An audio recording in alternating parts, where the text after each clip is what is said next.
brasileiro tem consciência de seus direitos e luta pela igualdade.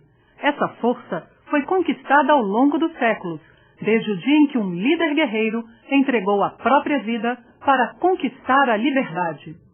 A história heróica de Zumbi dos Palmares representa a bravura e a tenacidade do povo negro e é um símbolo da resistência contra a submissão.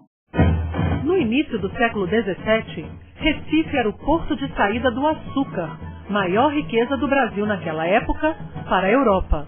Todo o Nordeste vivia de plantar e colher cana. Mesmo quem não tinha engenhos, como os criadores de gado e os comerciantes, dependia indiretamente do açúcar, pois precisava vender seus produtos ou serviços aos agricultores. O tráfico de escravos entre o continente africano e o Brasil foi talvez um dos melhores negócios do período. O modo com que aquilo será feito levou, evidentemente, a uma sofisticação muito grande nas negociações e no comércio. Mas, por outro lado, propiciou também o exercício de uma das maiores crueldades feitas contra o ser humano no mundo. Mesmo em alguns países da Europa, a escravidão era comum naquela época. E nas culturas de açúcar brasileiras, onde era preciso muita força de trabalho, a escravidão parecia ser a única solução possível. Primeiro, os colonos tentaram submeter o índio, capturado na região ou comprado dos bandeirantes. Mas eles não se adaptavam bem ao trabalho, produziam pouco e, em geral, morriam logo depois de aprisionados. O passo seguinte foi a importação de negros africanos, que, embora mais caros, trabalhavam melhor. Quando começaram a chegar os primeiros carregamentos de escravos da África, os senhores de engenho passaram a visitar Pernambuco. Antes de começar o leilão, examinavam homens, mulheres e crianças como se fossem animais à venda. No final do século XVI, escravos que fugiam dos engenhos de Pernambuco começaram a ir para a Serra da Barriga, zona afastada do litoral, entre o atual estado de Alagoas e o de Pernambuco. O solo era fértil e a vegetação abundante. Havia extensos palmeirais e, por isso, os negros que ali se estabeleceram passaram a chamar a região de Palmares. Uma pequena aldeia começava a nascer. Tornou-se uma das maiores comunidades de fugitivos do mundo. Mais de 30 mil pessoas no auge. Foi dividida em inúmeros mocambos ou aldeias, nas quais reinventaram cultura e identidades de seus ancestrais. Resistiram às tentativas de invasão das tropas portuguesas e holandesas. Palmares se tornou uma ameaça para os senhores de engenho, que organizaram as entradas, expedições de captura aos quilombolas. Os quilombos também se espalharam por Sergipe, Espírito Santo e Rio de Janeiro. No século XVIII, surgiram outros nas capitanias de Goiás, Mato Grosso e principalmente Minas Gerais. Gangazumba foi aquele que deu a conformação mais largo alcance no plano da política para o chamado Quilombo dos Palmares. O que é que ocorre? Nas negociações realizadas entre Gangazumba e o Reino de Portugal, ocorreram traições, podemos dizer assim.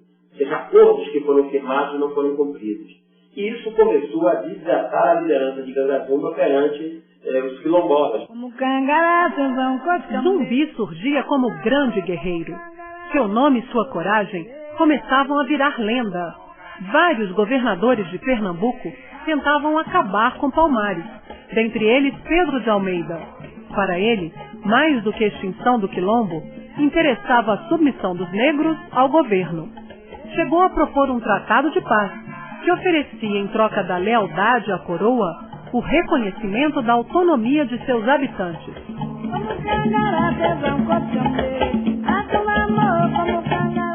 Gangazumba aceitou a proposta do governador, mas Zumbi não concordou.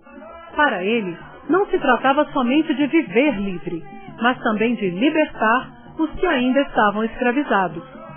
Muitos negros ficaram contra Gangazumba e envenenaram o velho rei.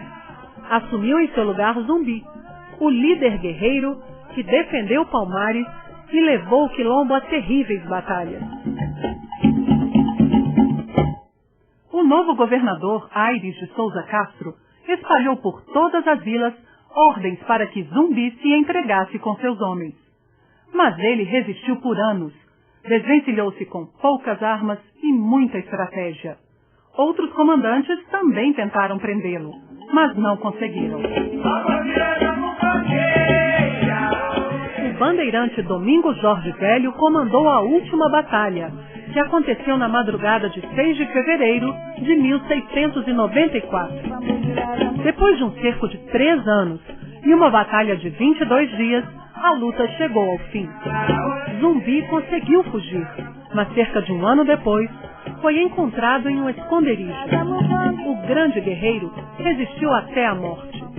Por mais que a notícia se espalhasse, os escravos não acreditaram e cantaram pela sua ressurreição.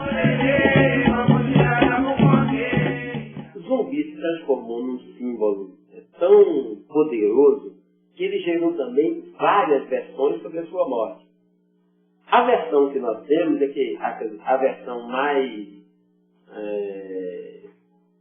corrente dentro do movimento negro e a mais aceita dentro do movimento negro é que ele foi assassinado em luta. General Negro dos Palmares, grande líder dos quilombolas, lutou e morreu pela defesa e pela liberdade dos seus irmãos negros. 20 de novembro é considerada a data oficial da morte de Zumbi e se comemora o Dia da Consciência Negra. Por simbolizar a libertação do negro brasileiro, Zumbi é considerado um dos construtores do Brasil. Salve, Zumbi Rei!